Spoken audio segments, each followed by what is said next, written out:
caiu há cerca de 6.000 anos atrás. Poxa, eu nasci em pleno século XX, outro no século XXI. Por que eu tenho que carregar esse estigma de Adão? Por que eu tenho que carregar as marcas de Adão, o pecado de Adão, quando eu não estava lá para pecar? Não foi eu quem pecou lá no Éden, mas sim Adão. Por que eu tenho que trazer a culpa de Adão sobre mim?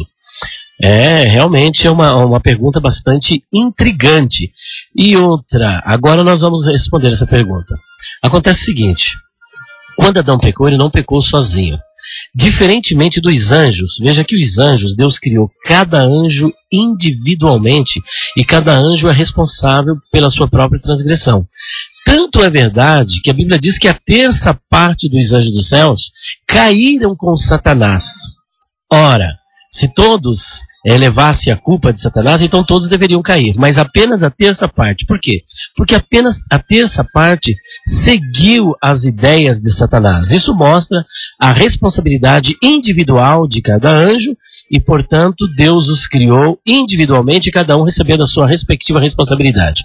Mas isso não aconteceu no que diz respeito à raça humana. Nós somos, de um ponto de vista bíblico, chamado monogenista, que é totalmente oposto ao ponto de vista poligenista.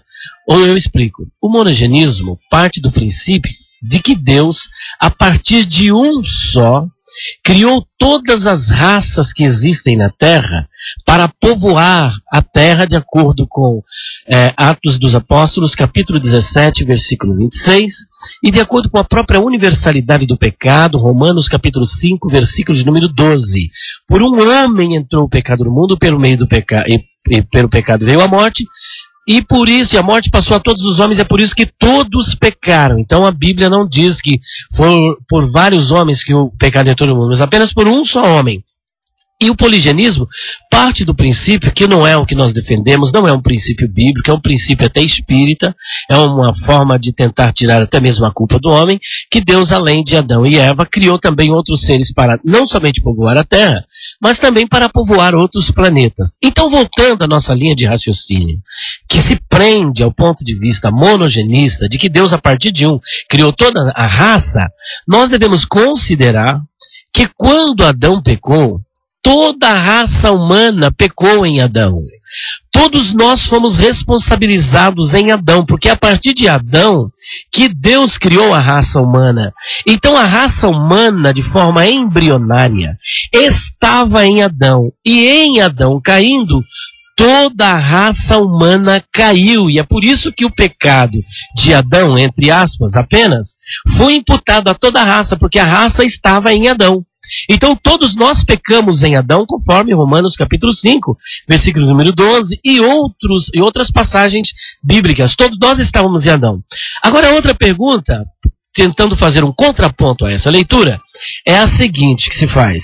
Ora, se todos, por causa de Adão, caíram, a Bíblia diz que Jesus é o último Adão, não o segundo, como alguém propaga, mas o último Adão. Ora, se pelo pecado de Adão todos se tornaram pecadores, por que então pela justiça de Cristo todos automaticamente não se tornam justos, não são salvos? E as pessoas precisam de salvação, precisam opinar pela salvação. Acontece que todos nós estávamos unidos em Adão, mas quando Jesus morreu, acontece que toda a humanidade estava separada de Cristo, separada de Deus, totalmente separado, fora da comunhão com Deus. Cristo morreu pela humanidade para a salvação? Sim, só que a humanidade não estava em Cristo, estava separada de Cristo por conta do pecado. Então como é que essa humanidade entra de posse dos benefícios do perdão, da salvação e da vida eterna? Quando ela se unir a Cristo como nós estávamos unidos em Adão. E agora, como é que eu me uno a Cristo? Pela graça sois salvos por meio da fé. Isso não vem de vós, é dom de Deus. É pela graça de Deus e pela fé que você se une, entra em comunhão com Cristo e recebe, portanto, os benefícios da salvação.